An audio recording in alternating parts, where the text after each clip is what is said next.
Guys welcome back to my another blog. আর আমার সমস্ত কিউট বন্ধুদেরকে ভেরি ভেরি গুড মর্নিং। আশা করছি তোমরা সবাই অনেক ভালো আছো আর আমিও খুব ভালো আছি। তো আজকের ব্লগটা আমি সকাল থেকে স্টার্ট করে দিয়েছি।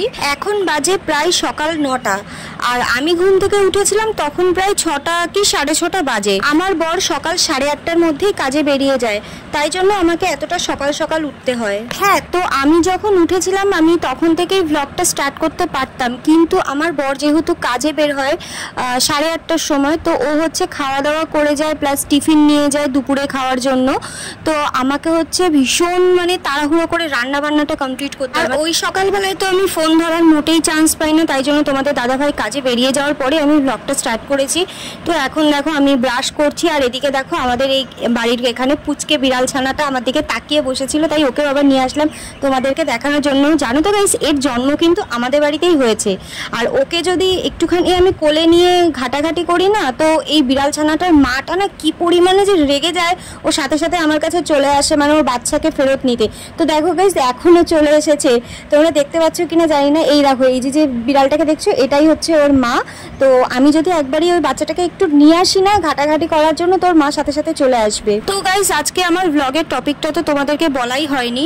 তো আজকের ব্লগটা হচ্ছে শুধুমাত্র মর্নিং ব্লগ, আমি সকালবেলা কি কি করি না করি সেটাই তোমাদের সাথে শেয়ার করব। তাই জন্যই দেখো বন্ধুরা, সকাল হতে হতেই আমি ক্যামেরা খুলে কিন্তু তোমাদের সামনে চলে এসেছি। এই যে বন্ধুরা, তোমরা কিন্তু আবার যেন বলো না যে বৌদি এতক্ষণ ধরে কেন দাঁত মাজছো, এত দাঁত মাজলে দাঁত কিন্তু খুলে পড়ে যাবে, এসব কিন্তু বলো না, কারণ আমার কিন্তু একটু বেশি সময় নিয়ে দাঁত মাজতে বেশ ভালো লাগে। আর এদিকে আজকে ওয়েদারটাও কিন্তু দারুণ ছিল, সকাল থেকে মেঘ করেছিল আর টিপ টিপ টিপ টিপ বৃষ্টি হচ্ছিল সকাল থেকেই। তো ওই জন্যই বলছিলাম যে আজকের ওয়েদারটা ভীষণ সুন্দর। তো কিরকম একটা রোম্যান্টিক ওয়েদার না বলো? আর এই রকম রোম্যান্টিক ওয়েদারে তোমাদের কার কি কি করতে মন চায় সেটা আমাকে তাড়াতাড়ি কমেন্ট করে বলো গাইস। আমার কিন্তু এই রোম্যান্টিক ওয়েদারে আমার মধ্যে কিন্তু কোনো রোম্যান্টিক ফিলিং আসে না। আমার শুধু ইচ্ছে করে বৃষ্টি মানে জমিয়ে খিচুড়ি খাবো, সাথে ইলিশ মাছ ভাজা, বেগুনি আর ডিম ভাজা থাকবে। তো আমার কাছে বৃষ্টি মানে হচ্ছে এটাই, ভীষণ সুন্দর লাগে গাইস বৃষ্টির দিনে খিচুড়ি খেতে। আর তোমাদের কি কি ভালো লাগে এই রকম বৃষ্টিওয়ালা রোম্যান্টিক ওয়েদারে? তোমাদের কি ভালো লাগে সেটাও আমি জানতে চাই। তো গাইস দেখো আমি এখানে অনেকক্ষণ ধরে দাঁত মাজছিলাম, দেখো তো আমার দাঁতগুলো পরিষ্কার হয়েছে কিনা। তো ফাইনালি 2 ঘন্টা ধরে ঘষাঘষি করার পর, ব্রাশ দিয়ে দাঁতের ওপর ঘষাঘষি করার পর আমার দাঁতগুলো পরিষ্কার হয়েছে। তো এবার আমি চলে এসেছি মুখ ধুতে আমাদের কলে। তো আমি এখন এখানে মুখ ধুচ্ছি, আর তোমরা আবার এটা নিয়েও আমাকে ভুলভাল কথা বলো না যে মুখ ধুচ্ছ তাও আবার এত ঢং করে। মুখ ধোয়াটা আবার দেখানোর কি আছে, এসব দেখিয়ে কি হবে? দেখো বন্ধুরা, আমার ভালো লাগে তোমাদের সাথে সবকিছু শেয়ার করতে, তাই জন্য আমি যেটুকু করি সেটুকুই তোমাদের সাথে শেয়ার করার চেষ্টা করি। আর জানো তো বন্ধুরা, আমি না বুঝতে পারি না যে আমি কিরকম কন্টেন্টের ওপর ভিডিও বানাবো, কারণ আমার কোনো কন্টেন্ট মাথায় আসে না। তার জন্য আমি সেরকম একটা বেশি ভ্লগ তোমাদের সাথে শেয়ার করতে পারিও না, সেরকম বেশি ভিডিও আমি শেয়ার করতে পারি না। তো আমি তোমাদের ওপরেই ছেড়ে দিলাম, তোমরা আমাকে একটু কমেন্টে বলো তো কীরকম কন্টেন্টের ওপর ভিডিও বানানো যায়। তোমরা আমাকে সবাই কমেন্ট করে বলো, আমার যেটা যেটা মনে হবে যে ভীষণ ভালো একটা কন্টেন্ট, তো আমি সেগুলোই করার চেষ্টা করব। তোমরাই আমাকে রিকোয়েস্ট করো কীরকম ধরনের কন্টেন্ট তোমরা দেখতে চাও, আমার থেকে কীরকম ধরনের ভিডিও দেখতে চাও, তো সেটা আমাকে কমেন্টে বলো, আমি সেটাই করার চেষ্টা করব। সত্যি কথা বলতে আমার মাথায় সেরকম ভিডিও বানানোর জন্য কোনো কন্টেন্টই মাথায় আসে না, তার জন্য আমি তোমাদের ওপরেই ছেড়ে দিলাম। তোমরা আমাকে যেরকম ধরনের করতে বলবে, যেরকম ধরনের ভিডিও তোমরা আমার কাছ থেকে দেখতে চাও, আমি সেটাই করার চেষ্টা করব। তো তোমরা আমাকে তাড়াতাড়ি ঝটপট কমেন্টে বলে ফেলো যে তোমরা কীরকম ধরনের ভিডিও দেখতে চাও আমার কাছ থেকে। তো দেখো গাইস, আমার মুখ ধোয়া হয়ে গেছে আর এবার আমি যাব ফুল তুলতে। তো আমি দেখো ফুল তুলতে চলেও এসেছি, আর এটা হচ্ছে আমাদের ছোট্ট একটা ফুল গাছ। এই গাছটা আরও অনেকটা বড় ছিল, কিন্তু আমাদের এই গাছটার পাশে তোমরা দেখতে পাচ্ছ নিচ থেকে একটা নারকেল গাছ দেখা যাচ্ছে। এই নারকেল গাছের যে ওপরের পাতাগুলো আছে না, ওই পাতাগুলো কাটার সময় এই ফুল গাছটার ওপরে নারকেল গাছের ডাল এসে পড়েছিল আর ফুল গাছটা অনেকটা ভেঙে গেছে, তার জন্য গাছটা অনেকটা ছোট হয়ে গেছে। আর এই গাছটা একটা সময় অনেক ফুল ফুটতো, কিন্তু এখন সেটা অনেকটা কমে গেছে। তো যাই হোক, যতটুকুই আছে ততটুকুই তুলছি আমি। আর এই ফুল দিয়ে আমাদের ঘরে যে গোপাল আছে, গোপালের পুজো দেওয়া হবে, আর সকালবেলা পুজোটা মাই দেয়। তো আমি এখন ফুল তুলছি, দেখতেই পাচ্ছ তোমরা। আর জানো তো আমার না ফুল তুলতে ভীষণ ভালো লাগে। ছোটবেলায় আমি আর আমার দিদি ভোরবেলা ঘুম থেকে উঠতাম শুধুমাত্র ফুল চুরি করার জন্য। তো চলো বন্ধুরা আমি ফুল তুলি আর তোমরা আমার ভিডিওটা কন্টিনিউ দেখতে থাকো। তো আমার ফুল তোলা শেষ আর এবার চলে এসেছি আমি ভেজা জামা কাপড় নিয়ে। এগুলোকে আমি এখন উঠোনের মধ্যে দড়িতে মেলবো। এগুলো হয়েছে কালকের সব কাঁচা জামা কাপড়গুলো। কালকে প্রচণ্ড বৃষ্টি হয়েছিল সারাদিন, আর এগুলো কোয়েল সব কাঁচা ধোয়া করেছিল, তো এগুলো কালকে শোকায়নি। তার জন্য আমাদের বারান্দায় মেলা ছিল, সেগুলো আজকে এখন বৃষ্টিটা যেহেতু কমেছে তার জন্য এসব জামা কাপড়গুলো বাইরে মেলে দিচ্ছি। আর দেখেছো তো বন্ধুরা আমি কিরকম বাড়ির মধ্যে পাগলের মতো ঘুরে বেড়াই, না কোনো সাজগোজ না কোনো ভালো জামা কাপড় কিছু পরেছি। তো আমি বাড়িতে এরকমই থাকি, তোমরা আমাকে যে যাই বলো না কেন আমি বাড়িতে পুরো পাগলের মতো মানে কাগজ কুড়ুনির মতো ঘুরে বেড়াই। আর ভিডিও বানানোর সময় তখন আমি বাম্পার সাজ দিই, আর বাড়িতে পুরো পাগলের মতো দেখতে লাগে, পুরো কাগজ কুড়ুনির মতো দেখতে লাগে। আমি এরকমভাবেই বাড়িতে থাকি সবসময়। তোমরা আমাকে বলো আমাকে কীরকম অবস্থায় দেখতে ভালো লাগে, মানে এইরকম এলোমেলো চুলে নাইটি পরে ভালো লাগে, নাকি ভিডিও বানানোর সময় যখন সাজুগুজু করে থাকি সেরকম দেখতে ভালো লাগে। তো দেখো তোমাদের সাথে কথা বলতে বলতে আমার সমস্ত জামা কাপড়গুলো মেলা হয়ে গেছে। তো এইবার মা আমাকে বললো যে একটু বেলপাতা এনে দিতে। তো বেল গাছ আমাদের বাড়িতেই আছে, এই দেখো এখানে, এটা হচ্ছে আমাদের বাড়ির পেছন দিকটা। আর এই যে সরু গলি মতো দেখতে পাচ্ছ, এখান দিয়ে আমাদের বাড়ির পেছনে যে মাঠটা আছে মাঠে যাওয়া যায়, কিন্তু আমরা এখান দিয়ে যাওয়া আসা করি না সেরকম একটা। আর এই হচ্ছে আমাদের ভাঙাচোরা বাড়িঘর, যেটা দেখে তোমরা অনেক উল্টোপাল্টা কমেন্ট করো যে প্লাস্টার হয়নি, কিছু হয়নি, এরকম ভাঙাচোরা বাড়িতে কেন ভিডিও বানাও। দেখো গাইস, আমরা হচ্ছে গরিব মানুষ, আমাদের টাকা পয়সা খুবই কম, তার জন্য আমরা ঘর প্লাস্টার করতে পারি না। যেটুকু করেছি সেটুকু অনেক কষ্ট করেই বানানো। আর আমার বাবার যেহেতু ফুটপাথের ওপরে দোকান, আমাদের টাকা পয়সাটাও খুব একটা বেশি নেই, আমরা মধ্যবিত্ত ফ্যামিলির মানুষ, তার জন্য আমাদের বাড়িঘর করতে অনেকটা সময় লাগে। তো যাই হোক, দেখো এখন আমি নিয়ে নিয়েছি বেলপাতা। আর পুজোর জন্য আমি ফুল তোলার সময় বেলপাতা নিতে ভুলে গেছিলাম, আর মা এখন পুজো দিতে গেছে, গিয়ে তো আমাকে প্রচণ্ড বকাবকি করছে, বলে কি তুই কেন অর্ধেক কাজ করে রেখে দিস, তোকে আমি ফুল বেলপাতা তুলসী পাতা সব কিছু তুলতে বলেছি, তুই কেন শুধু ফুল তুলে রেখে দিয়েছিস। তার জন্য আমি আবার নিতে চলে এসেছিলাম বেলপাতা। এইবার ঠাকুর ঘরে গিয়ে মায়ের কাছে বেলপাতাটা দিয়ে দেওয়ার পর সবথেকে বড় একটা কাজ রয়েছে, যেটা মানে ভীষণই গুরুত্বপূর্ণ একটা কাজ। তো চলো তোমাদের সাথে শেয়ার করবো, আগে ঘরে তো ঢুকি। তো এইবার আমি চলে এসেছি প্রেসার কুকার নিয়ে সেই গুরুত্বপূর্ণ কাজটা করতে। আর হ্যাঁ, এই কাজটাকে কেন গুরুত্বপূর্ণ কাজ বলছি জানো, কারণ আমাদের পুচিরানি সকালবেলা ঘুম থেকে উঠেই ডালিয়ার খিচুড়ি খায়, তাই জন্য এটা আমাকে টাইম মতো বানাতে হয়।